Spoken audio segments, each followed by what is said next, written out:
के विषय में बहुत मतभेद हैं कि दीपक कैसा होना चाहिए, दीपक में जो बाती हो वो कैसी होनी चाहिए, दीपक इष्ट देव की तरफ होना चाहिए या फिर आपकी तरफ होना चाहिए, देसी घी का होना चाहिए या तेल का होना चाहिए, एक मुखी होना चाहिए, चार मुखी होना चाहिए। बहुत सारे मतभेद दीपक के विषय में हैं। तो आज मैं आपको दीपक के विषय में पूर्ण जानकारी देने जा रहा हूँ कि दीपक के जुड़े जितने भी प्रश्न आपके हैं, जो कि पूजा में दीपक इस्तेमाल होता है या कोई साधना में दीपक इस्तेमाल होता है या फिर कोई ऐसा समारोह होता है, कोई अनुष्ठान होता है, उसमें जो दीपक इस्तेमाल होता है वो किस तरीके का दीपक होना चाहिए। और साथ ही एक मुखी से लेकर 16 मुखी दीपक तक के विषय में, यानी 16 मुखी दीपक जो होता है, 16 बातियों वाला जो दीपक होता है, उसके विषय में मैं आपको बताऊंगा कि इनका क्या कार्य होता है और ये कैसे आपको लाभ पहुंचाते हैं। सबसे पहले मैं आपको बता दूं, अगर आप पहली बार हमारे चैनल पे हैं तो वीडियो के नीचे जो लाल कलर का बटन है सब्सक्राइब का, उसे दबा के चैनल को सब्सक्राइब कीजिए ताकि आप हमारे साथ जुड़ सकें और हमारी वीडियो सबसे पहले आपको मिले। इसके लिए नोटिफिकेशन बेल यानी घंटे के निशान को भी आप दबाइए। देखिए, वैसे तो श्रद्धा सबसे बड़ी चीज़ होती है कि अगर आपकी पूर्ण श्रद्धा है ईश्वर के प्रति तो आपको किसी भी सामग्री की आवश्यकता नहीं है। पर फिर भी आज के समय में, क्योंकि इष्ट देव के प्रतीक जो है वो दीपक होता है, तो जिस घर में दीपक जलाया जाता है उस घर में उन देवता का वास होता है, उस शक्ति का वास होता है, इसलिए दीपक का महत्व सबसे ज़्यादा होता है।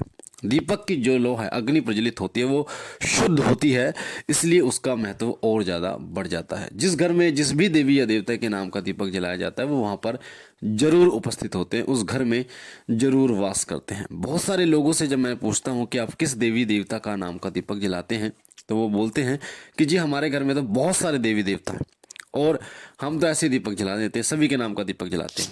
तो ऐसा नहीं होता। कभी भी कोई भी दीपक अगर जलाया जाता है तो वो केवल और केवल एक देवता का जलाया जाता है। जिस प्रकार से अगर आपके घर में 10 सदस्य हैं और अगर आप बुलाओगे तो एक सदस्य को नाम से बुलाओगे। अगर कोई व्यक्ति राकेश है तो वो राकेश आएगा 10 लोगों की भीड़ में से।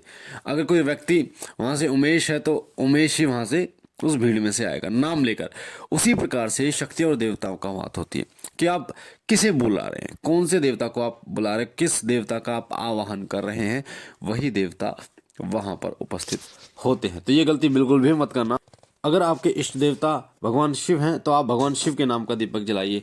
अगर माता दुर्गा आपकी इष्ट देव है तो माता दुर्गा के नाम का दीपक जलाइए।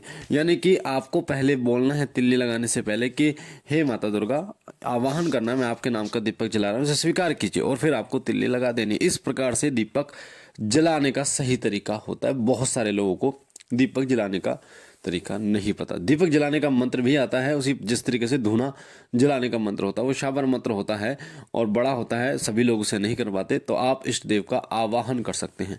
मैंने कई वीडियो में आपको आवाहन का तरीका बताया। जैसे भगवान शिव हैं, अगर मुझे उनके नाम का दीपक जलाना है तो मैं उनके नाम का आवाहन करूंगा। हे शिव शंकर भोलेनाथ कैलाशपति नीलकंठ महादेव, हर हर महादेव, हे बाबा भोलेनाथ, हे नीलकंठ, हे हर हर विश्व को धारण करने वाले, हे परब्रह्म परमात्मा, हे माता पार्वती के पति, गणपति के पिता, मैं आपका आवाहन करता हूँ, आपके नाम का दीपक जलाता हूँ, कृपया इसे स्वीकार कीजिए। इस प्रकार से आपको अपने इष्ट देव का आवाहन करते हुए दीपक जलाना। अब कई लोग इसमें कंफ्यूज होते हैं कि आवाहन कैसे करना। देखिए, कोई भी देवी या देवता है, जब भी आवाहन किया जाता है तो उनके अस्त्र शस्त्र, उनके नाम, उनकी महिमा का गुणगान किया जाता है और उनसे जुड़े जो उनके माता पिता देवी देवता हैं उनका आवाहन किया जाता है। जैसे भगवान गणेश का जब आवाहन किया जाता है तो हे लंबोदर, हे गणपति, हे बुद्धि के दाता, हे माता पार्वती के पुत्र, हे भगवान शिव के पुत्र, हे बुद्धिमान, आपका मैं आवाहन करता हूँ। इस तरीके से माता दुर्गा का आवाहन करेंगे तो हे माँ जगदम्बा भगवान, हे माँ जगदम्बा भवानी, हे आदिशक्ति, हे माँ, सभी रूपों में आप ही विराजमान है, हे माता दुर्गा, मैं आपका आवाहन करता हूँ। तो नाम जरूर आपको लेना। इस प्रकार से आपको दीपक प्रज्वलित करना है। तो एक ही देवी देवता का आपको करना है जिसको आप मानते हैं। ऐसा नहीं है कि सबको आप मान रहे हैं, एक को आप माने, एक में सब आएंगे क्योंकि ईश्वर एक है। इस प्रकार से आपको दीपक जलाना है। अब दूसरी बात, दीपक जो है वो किस तरफ होना चाहिए, इष्ट देव की तरफ होना चाहिए या आपकी तरफ होना चाहिए। देखिए, इससे कोई भी फर्क नहीं पड़ता। दीपक आपकी तरफ है या फिर वो इष्ट देव की तरफ है, दीपक जलने से मतलब होता है। जैसे कई लोग, एक वीडियो में मैंने आपको बताया कि अगर दीपक में फूल बनता है, काला काला फूल बनता है जो दीपक में, इसका मतलब होता है कि आपके इष्ट देवता आपसे प्रसन्न है। तो कई भाई और बहनों ने पूछा कि वो फूल गुलाब का बन जाए, वो फूल अगर टूट जाए तो क्या मतलब है, मतलब हर चीज़ में वो मतलब निकालने के लिए सोचते हैं। तो फूल बनना ही पर्याप्त होता है, क्योंकि इष्ट देव की कृपा का प्रतीक ही है फूल बनना। अब वो चाहे टूट जाए, चाहे वो खड़ा रहे, चाहे वो टेढ़ा बने, चाहे मेढ़ा बने, इससे कोई भी फर्क नहीं पड़ता। उसी प्रकार से दीपक जल गया, अगर दीपक जल गया इसका मतलब वो इष्ट देव को स्वीकार हो गया। अब वो चाहे आपकी तरफ हो, चाहे वो दाएं हो बाएं हो, उससे कोई भी फर्क नहीं पड़ता।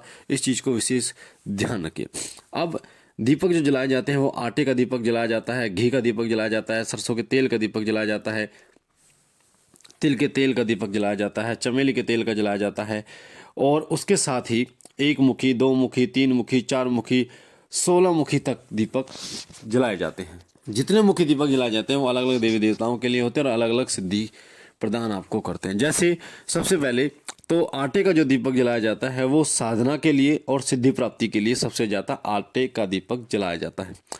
सबसे उत्तम होता है आटे का दीपक, उसके बाद आता है मिट्टी का दीपक साधना और सिद्धि प्राप्ति के लिए। शनिवार मंगलवार आपने देखा होगा भगवान शनिदेव और हनुमान जी के लिए आटे का दीपक विशेष रूप से जलाया जाता है। उसके बाद आप सबसे उत्तम ही है कि आप मिट्टी का दीपक इस्तेमाल करें। अगर मिट्टी का दीपक नहीं है तो आप पीतल का दीपक जो है वो इस्तेमाल आप कर सकते हैं, पर सबसे उत्तम होता है कि मिट्टी का दीपक आप इस्तेमाल करें, उससे देवता प्रसन्न बहुत जल्दी होते हैं। तो आटे का दीपक जो है साधना सिद्धि के लिए किया जाता है प्रयोग। घी का दीपक देवी देवताओं को प्रसन्न करने के लिए, साथ ही आपके घर की आर्थिक स्थिति को सुधारने के लिए घी का दीपक इस्तेमाल किया जाता है, जो कि आप डेली सुबह और शाम जला सकते हैं। सरसों के तेल के दीपक के लिए शत्रुओं का शमन करने के लिए सरसों के तेल का दीपक जलाया जाता है। तो खास तौर पर माता काली, भैरव बाबा और शनिदेव के लिए सरसों के तेल का दीपक जलाया जाता है। तिल के तेल का दीपक किसी भी देवता के लिए आप जला सकते हैं, वो प्रसन्न होंगे ही होंगे। चमेली के तेल के लिए का जो दीपक होता है वो विशेष रूप से हनुमान जी के लिए जलाया जाता है शनिवार के दिन और मंगलवार के दिन, जिससे हनुमान जी प्रसन्न होते हैं। और चमेली के तेल से ही सिंदूर मिलाकर हनुमान जी को चोला भी चढ़ाया जाता है। तीन मुखी जो दीपक होता है वो भगवान गणेश के लिए जलाया जाता है। भगवान गणेश को अगर आपको प्रसन्न करना है तो तीन मुखी दीपक आप डेली जलाइए सुबह शाम। भगवान गणेश प्रसन्न होंगे, बुद्धि के दाता हैं, आपको बुद्धि प्रदान करेंगे और आपके घर परिवार में बरकत देंगे। चार मुखी दीपक भैरव बाबा और माता काली के लिए विशेष रूप से जलाया जाता है, जो कि सभी कष्टों को मिटाने में सक्षम होता है। और अन्य देवी देवताओं के लिए भी साधना काल के लिए आप चार मुखी दीपक आप जला सकते हैं। सात मुखी दीपक माता लक्ष्मी का प्रतीक होता है। जिस घर में सात मुखी दीपक जलाया जाता है वहाँ माता लक्ष्मी साक्षात विराजमान होती हैं। 12 मुखी दीपक भगवान शिव को प्रसन्न करने के लिए जलाया जाता है।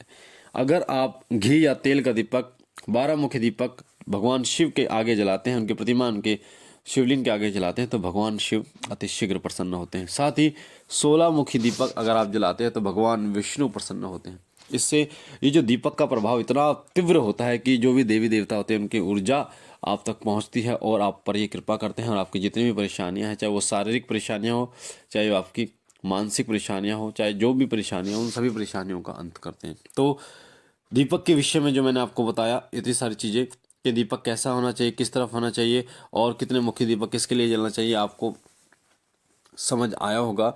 और दूसरी बात मैं आपको बता दूं, अगर कोई व्यक्ति ऐसा है जो सक्षम नहीं है देसी घी का दीपक जलाने के लिए, तो सरसों के तेल का दीपक या तिल के तेल का दीपक आप जला सकते हैं। इष्ट देव आपसे प्रसन्न होंगे ही होंगे। मुझे आशा है ये जानकारी आपको पसंद आई होगी। हम मिलते हैं एक नई जानकारी के साथ।